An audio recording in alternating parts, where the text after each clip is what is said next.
Wantoota guyyaa guyyaadhaan nu fayyadan keessaa tokko imeeliidha. Imeelii malee onlaayinii kanarraa waa hojjechuun sadarkaa hin danda'amne irra geenyee jirra. Akka tasaa ta'ee paaswordii imeelii keenyaa yoo irraanfanne garuu akkam haa goonu?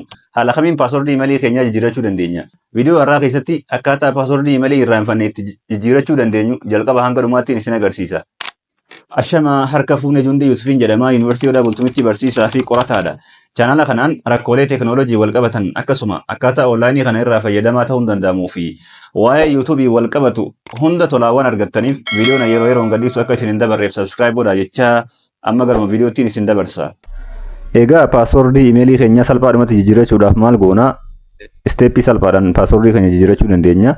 Isteeppii 2-3 qofa deemuudhaan paaswordii keenya jijjiirrachuu dandeenya jechuudha. Akkaataan itti jijjiirrannus jalqaba garam deemna? Gara seetingii keenya deemna jechuudha. Silkii keenyarraa gara seetingii deemnee seetingii keessaa immoo garam deemna? Gara Google deemna jechaadha. Seetingii keessaa gara gadii kana deemuudhaan Google kaja'utu jira. Google kaja'u kanarra gattu qanna. Google kaja'u yeroo gattu qannu fuula kana nuuf fida jechaadha. Fuula kana nuuf fida. So fuula kanarratti imeelii keenyatu jira jechaadha. Imeelii keenyatu jira. Imeelii keenya paaswordii isaa dagannee paaswordii isaa jijjiirrachuu barbaannu santu jira.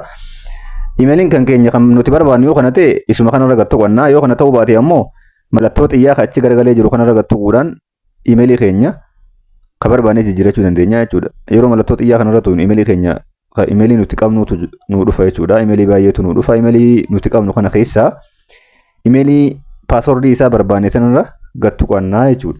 Imeelii paaswordii isaa jijjiirrachuu barbaanne sanarra gattu qannaa. So anamma fakkeenyaaf imeelii kanarraan gattu qadhaa. Imeelii kanaan paaswordii isaa jijjiirrachuu barbaade jechuudha. So imeelii kanarraan gattu qadhaa. Wanti tokko nuti beekuu qabnu maali? Imeeliin nuti paaswordii isaa jijjiirru kun imeelii kana dura ittiin gara silkii keenyaa seenne ta'uu qaba. Yookaan immoo imeelii kana dura ittiin sign in goone ta'uu qaba jechaadha. So imeelii kanaan sign in godhuu qabna dirqama jechuudha kana dura.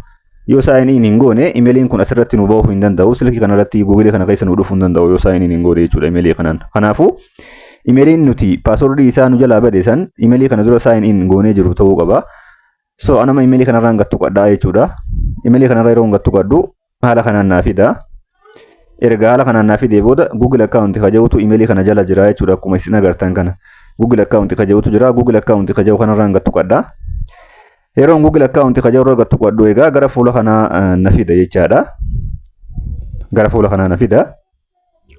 Fuula kana jala akkuma isin agartan seetingii baay'eetu jira jechuudha. Seetingii baay'eetu jira. Seetingii baay'ee kana keessaa nuti maal barbaanna?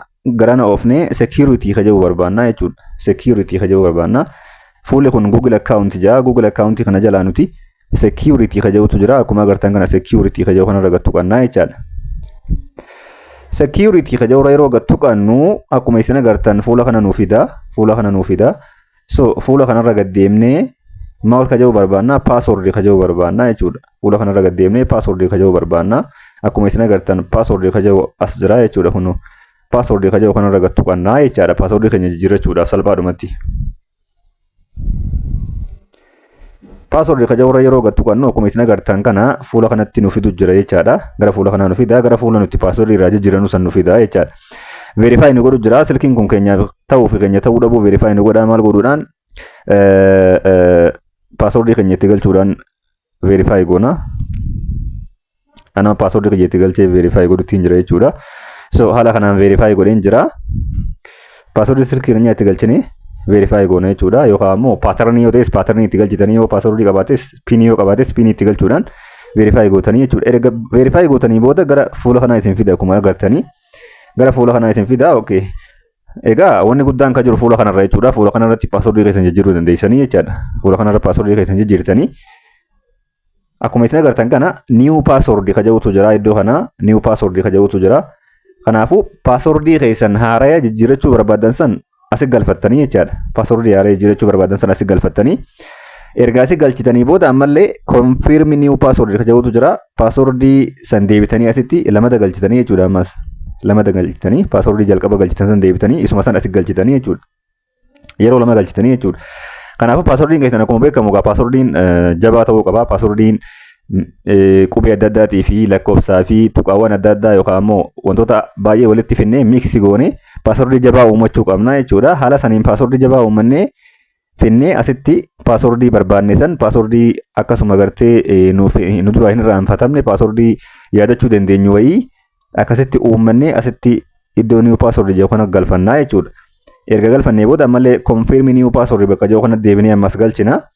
Ergasii booda change new password ka jedhu kanatu jira. Change new password ka jedhu kanatu ina jechuudha.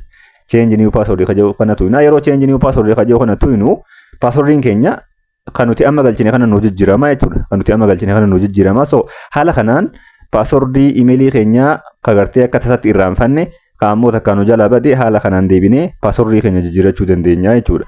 Walumaa galatti emailii isaaniin gootanii jirtan yookaan ittiin seentanii jirtan tokko passwordii yoo dagattan akkaataa armaan olii kanatti passwordii keessan jijjiirachuudhaan emailii keessan jabeeffadhaa jecha barumsa biraatti walitti deebinaa nagaan tura.